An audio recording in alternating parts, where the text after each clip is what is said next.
E aí, gente, como vocês estão? Bem. Antes de eu começar a palavra, eu vou fazer uma dinâmicazinha com vocês. Senta aqui para conversar.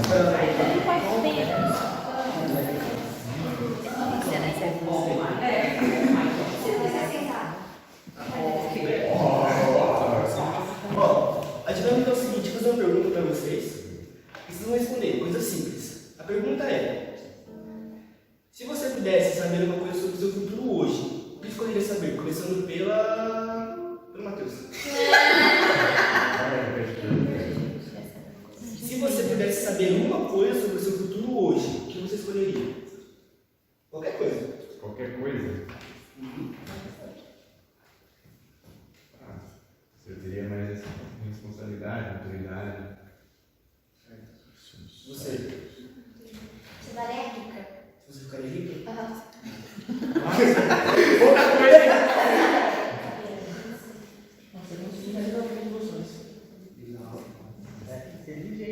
Oi? Acho que se eu ia ter uma boa condição, velho. Condições.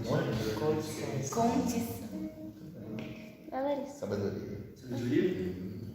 Acho que saber quando eu vou morrer. Nossa, demais! Acho que daí a gente aproveitar, tipo, Vamos abrir aqui o versículo. eu tenho uma coisa pra cá. Vamos abrir aqui o versículo que fala sobre isso. Acho que eu vou tentar vestibular. Acho que se eu vou conseguir morar no país que eu tenho vontade. Que país é? Estados Unidos. Tipo. Ah, vai com Deus.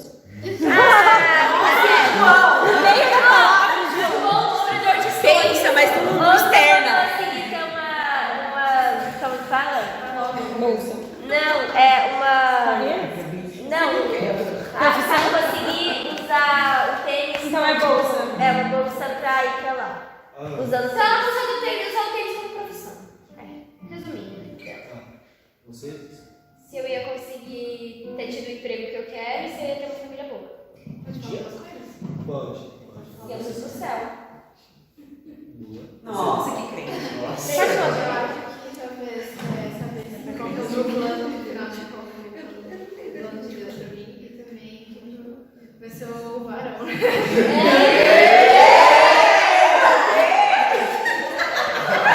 Nós estamos vendo Samuel, ó. Firme aqui, ó. Então, gente. Você, Nath? Não, eu sou da palavra. Eu não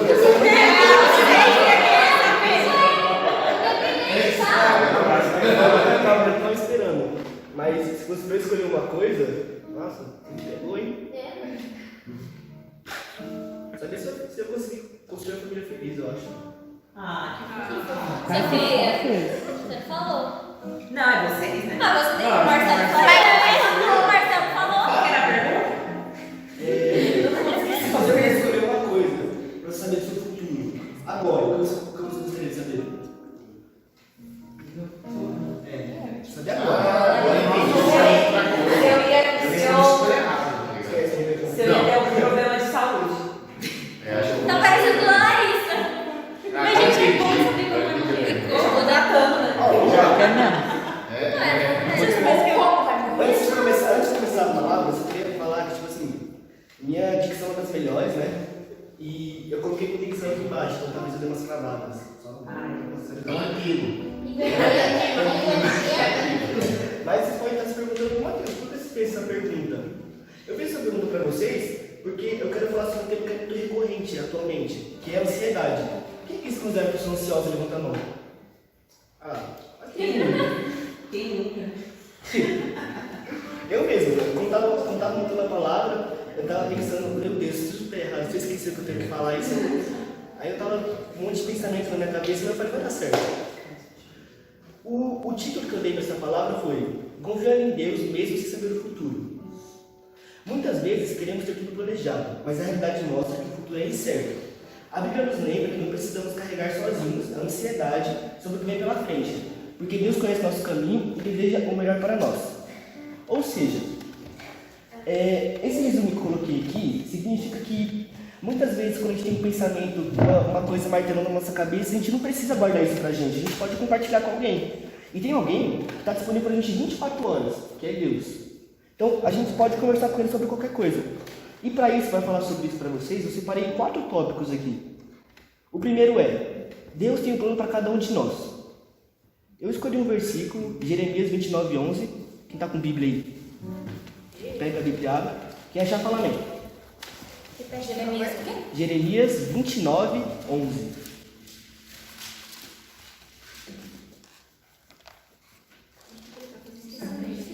Quem? Falou amém? Jeremias o quê? Você falou amém? Então você lê.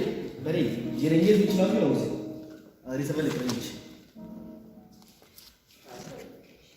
Todo mundo amém? Alguém misericórdia? Misericórdia. Gente. Eu esqueci onde fui. 29:11. Ô, louco, abri na página. Meu Deus. Isso que é crente, na verdade. Quem tá na misericórdia ainda? Eu não. Eu já passei da misericórdia. Jeremias é do lado de lá do Novo Testamento, do Antigo Testamento. Jeremias? Antigo 29 depois de e Salmo. 11. Salmo praticamente é mundial. Quer que eu pegue pra você? Larissa. Isaías, depois Jeremias. Cadê a Bíblia de papel? Depois de Isaías. Oi? Cadê a Bíblia de papel? Oi? A sua... por isso que a Larissa achou rapidinho. Oi? Oi, né? Todo mundo achou? Menos a dúvida? Eu peguei ele pra ela já. Aqui. Ai, deixa eu achar o 11 pra você. Nossa. Aqui. Aqui, ó. 11. Aqui, bem começado. Larissa, lê pra gente, por favor. Porque sou eu que conheço os planos que tenho para vocês, diz o Senhor. Planos de fazê-los prosperar e não de lhes causar dor. Planos de dar-lhes esperança e um futuro. Perfeito. Esse versículo, gente, foi dito por Jeremias para o povo de Israel. Vou dar um contexto para vocês. Nesse momento, o povo de Israel, eles tinham perdido as terras dele e estavam exilados na Babilônia. Estavam perdidaços, sem esperança nenhuma. Foi aí que Deus, através de Jeremias, disse para eles que ele tem um plano para eles. E depois de 70 anos, ele falou que iam devolver as terras deles. E se eu não me engano, eu acho que eu não sei se estou certo. Iam devolver as terras deles e eles iam voltar para lá. Eu já vou chegar nisso. Eu vou retomar essa parte dos 70 anos. Mas vamos lá. O que a gente pode concluir com esse versículo? Mesmo quando não entendemos o futuro, Deus já sabe o que é melhor para nós. Ou seja, peraí, vou esquecer na conta então. Dá uma pausa. Pausa para comercial. Foi. Então, mesmo quando não entendemos o futuro, Deus já sabe o que é melhor para nós. Ou seja, gente, Deus sabe de tudo. Isso é uma coisa que eu vou ficar marcando na cabeça de vocês até acabar a pregação. Deus sabe de tudo. Não adianta a gente ficar se preocupando com o futuro, ficar se preocupando com uma coisa que não aconteceu ainda. Por quê? Porque Deus sabe de tudo. Eu vou dar uma de Joe agora, repete comigo. Deus sabe de tudo. Ou seja, a gente pode descansar e ficar tranquilo, porque os nossos passos estão na mão de Deus. E mesmo que a gente não veja esse caminho, a gente pode confiar, porque Deus está no controle. Mas, para isso, a gente tem que colocar Deus em primeiro lugar. Porque não adianta você só chegar e falar para Deus, Deus, o que eu faço? Estou perdido. Você tem que ter uma vida de oração com Deus, uma vida de ler a Bíblia com Deus, e para isso tem que ter relacionamento com Deus. Não adianta você chegar e pedir as coisas sem ter um relacionamento com Deus. Então ora, ler a Bíblia é sempre bom. Agora, o que eu queria retomar é que os planos de Deus não tem erro, mas tem processo. É tudo um processo. Por exemplo, vou dar o exemplo do pessoal da Babilônia, o povo de Israel. Deus falou para eles que em 70 anos ele devolveria o território deles, seriam reconstruídos, que eles voltariam para lá. Quantos anos? 70, né? Não é muita coisa? Ou seja, tudo tem um processo. Não adianta você orar e esperar que aquela coisa que você pediu caia amanhã no céu. Não vai, é um processo. Você não pode pular etapas. O segundo tópico que eu queria falar para vocês é entregando a sociedade a Deus. Eu vou ler um versículo rapidinho, não precisa abrir. 1 Pedro 5,7. Lancem sobre ele toda a sua ansiedade, porque ele tem cuidado de vocês. Então, o que esse versículo quer dizer? Quer dizer que devemos entregar todas as nossas primeiras preocupações, confiando que Ele está cuidando de cada detalhe da nossa vida, porque Ele realmente está. Como eu disse, Deus sabe de tudo, Ele está cuidando de tudo. Ele sabe o que vai acontecer amanhã, depois de amanhã, ano que vem, daqui 10 anos ele sabe o que vai acontecer. Porque Deus é Deus, ele sabe de tudo. Ou seja, a gente fazendo essa entrega para ele e entregando nossa ansiedade, nossos problemas para ele, vai permitir que a gente tenha uma vida muito mais leve, sabe? Uma vida muito mais tranquila. Sem ter essa coisa martelando na sua cabeça, tipo, nossa, eu tenho prova, segunda que vem eu tenho que ir muito bem. Claro, você tem que fazer a sua parte. Não adianta você orar e falar, Deus, coloca inteligência aí na minha cabeça, você tem que estudar. Não é assim que funciona. Mas você fazendo a sua parte, orando, pode ter certeza que Deus vai fazer a dele. Como eu disse, temos um Deus que cuida da gente e Ele sabe o que estamos passando. Mas é essencial que a gente ore, porque assim, travei um pouco. Deus gosta que a gente fale com Ele. É essencial que a gente tenha conversas diárias com Deus para que Ele possa entender nossos problemas, mesmo Ele já sabendo disso. Ele sabe que a gente tem, mas a gente tem que falar para Ele. O terceiro tópico é viver um dia de cada vez. Agora eu quero que vocês abram Mateus 6:34. Você sabe, Dudu? Lê pra gente. Mateus 6:34. Mentira, o João vai ler. 6. Gabriel. 6:34.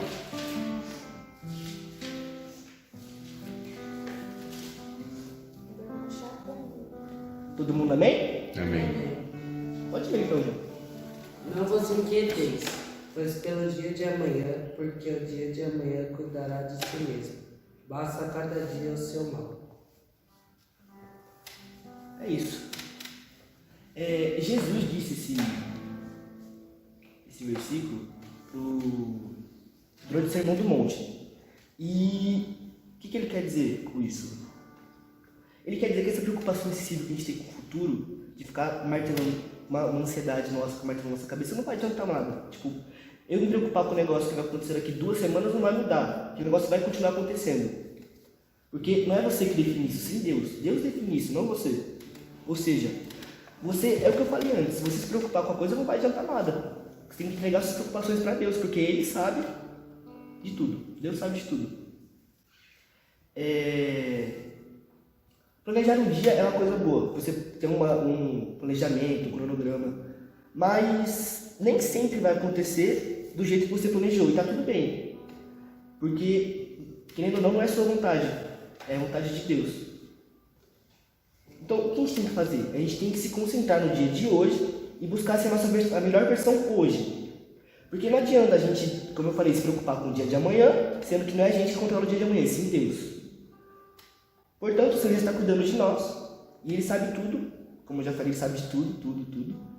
Repete comigo de novo. Deus sabe de tudo. E Ele cuida do nosso amanhã. Amém? Amém.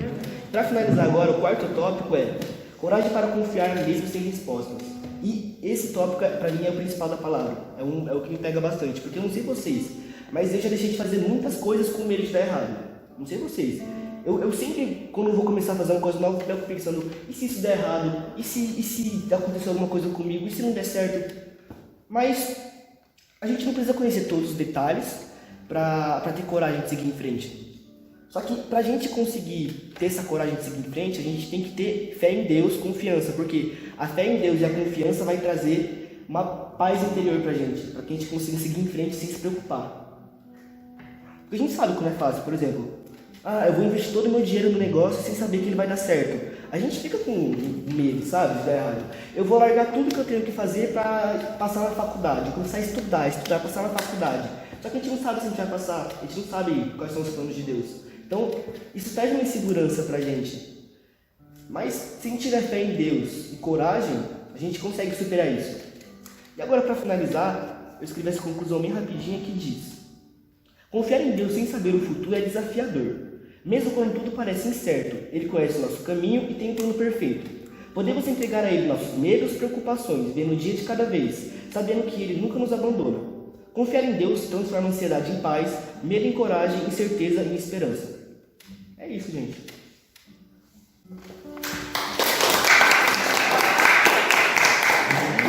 Alguém quer comentar alguma coisa?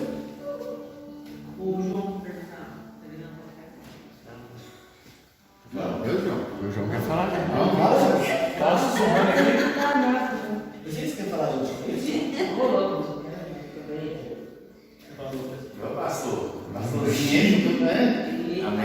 ansiedade, né? Vamos tentar simular como é que a ansiedade funciona? Vamos? Seguinte, ó. Cada um vai começar a conversar um com o outro. Pode falar alto. E eu vou tentar falar com o João. Pode falar. E vocês. João,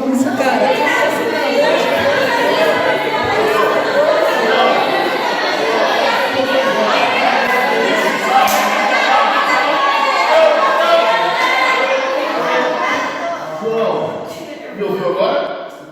Essa é a ansiedade. Quando a gente está com ansiedade, é isso que acontece na cabeça da gente. A gente não consegue ouvir a voz de quem? De Deus. Porque a ansiedade, ela é como se fosse várias vozes, várias coisas gritando dentro da tua cabeça e que não te deixa você respirar e com calma. Não, amanhã Deus resolve. O dia de hoje eu vou fazer minha melhor versão, igual o Mate falou. Então, a ansiedade a gente tem que tomar muito cuidado. Né? A gente desde novo já é ansioso, né? E as crianças já, desde novinhas, já são ansiosas, né? Então, existe alguns mecanismos que deixam elas ansiosas, tem mecanismos que deixam todos nós aqui ansiosos, né? Então é um cuidado que a gente tem que ter, porque a ansiedade hoje talvez gere pra gente apenas algo acelerado, né? Mas conforme vai passando o tempo, aí vem surgindo as doenças por conta da ansiedade, né? E muitos jovens hoje têm passado problema por isso. Tem um exemplo aqui de um personagem na Bíblia que eu quero ler, não precisa abrir, que no Novo Testamento foi lembrado sobre esse personagem, que é personagem não, essa pessoa que realmente viveu aqui na Terra, que foi Noé. E lá em Hebreus 11:7 diz assim: foi pela fé que Noé ouviu os avisos de Deus sobre as coisas que iam acontecer. Imagina Noé estava vendo tudo o que estava acontecendo lá, né? O povo todo perdido.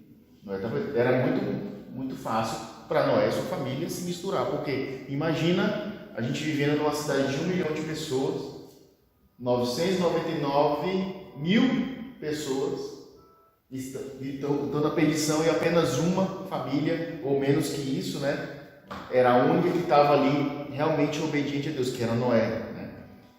Então foi pela fé que Noé ouviu os avisos de Deus sobre as coisas que iam acontecer e que não podiam ser vistas. Então Deus falou para ele: olha, vai acontecer isso. E aí ele ele acreditou em Deus, ele teve fé. Noé obedeceu a Deus e construiu uma arca em que ele e sua família foram salvos. Assim Noé condenou o mundo e recebeu de Deus a aprovação que vem por meio da fé. Então fé fala aqui 2 vezes nesse versículo, né? Noé obedeceu a Deus e construiu uma arca, que ele e sua família foram salvos. Foram salvos porque obedeceu a Deus. Ele não deixou a ansiedade atacar ele não deixou as influências, né, das pessoas que estavam ali ao redor vivendo uma vida totalmente desregrada, né? Mas ele ouviu a Deus, construiu a arca, que não foi do dia para a noite, né? Ele não teve a ajuda das pessoas que estavam lá, a família dele junto com ele, né, construiu aquela arca. Então ele viveu todo o processo, né, sabendo que o dia de amanhã Deus ia prover. Por vezes ele poderia estar construindo a arca e, sei lá, faltou matéria-prima, né, para ele continuar construindo. Ele viu: poxa, agora como é que eu vou terminar de construir a polpa aqui da arca? Não tem madeira, né? Mas aí Noé provavelmente passou por problemas como esse, né? Por situações em que muitas vezes construindo a arca não dava certo, tinha que refazer, fiz dessa forma, né? Então ele passou por esse processo, né? E a gente, e vocês, e todos nós passamos por esse processo. Às vezes a gente está desenvolvendo, fazendo alguma coisa que não dá certo, que não está dando certo, e não significa que aquilo que você está fazendo não está dando certo no processo que você está fazendo, assim como foi Noé, que aquilo não é uma promessa de Deus, que aquilo não é o que Deus quer que você faça. Muito pelo contrário, é porque Ele quer que você viva o processo. É exatamente isso que o Mateus leu ali em Mateus, não foi que você leu? Não se preocupe com o dia de amanhã, basta cada dia o seu problema. Quem cuida do dia de amanhã é Deus. Então é todo dia a gente dando o nosso melhor naquilo que Deus colocou a gente para fazer. Por exemplo, seja as meninas aqui no Ministério de Louvor, elas, poxa vida, né? Eu já falei uma vez, acho que aqui no PG ou foi na igreja, às vezes a gente se espelha nas pessoas, né? Quando a gente toca, canta, nossa, eu queria ser ter tanto aquela voz, queria tocar igual aquele músico, mas é um processo, tem que passar por um processo, porque aquele músico, para chegar até lá, por exemplo, ele passou por todo o processo. Ele deve ter chegado no meio do caminho e ter visto que, cara, não dá certo, eu não consigo. Eu já vivi vários processos como esse. Seja no trabalho, seja no Ministério de Louvor, desde quando eu comecei a tocar, em que chegava um dia que parecia que eu não sabia de nada, porque faz parte do processo. Você errar, acertar, você errar, acertar. E é isso que às vezes é o perigo da gente não saber, não ter a sabedoria nesse momento. É isso que gera ansiedade. Porque a gente quer tudo pronto. Todo mundo quer as coisas todas prontas, né? Todas feitas já, né? Tudo entregue na nossa mão, mas é um processo diário, assim como foi com Noé. É um processo diário na construção da arca. Às vezes a gente vê a história de Noé da arca e a gente acha que foi tudo perfeito. Mas não foi tudo perfeito. Noé tem problema com seus filhos, com sua família, por conta disso. Então, que de fato a gente aprenda todos os dias a controlar a ansiedade. Não se espelhe por aquilo que vocês veem no virtual, mas assim aqui, ó, no real, naquilo que Deus faz aqui na vida de vocês. Se for para utilizar o virtual, as redes sociais utilizem para poder ser um canal de bênção para as pessoas que lá estão ansiosas, vendo um reflexo de uma coisa que muitas das vezes não é um real. Amém? Amém? Alguém tem um pedido de oração? Vale.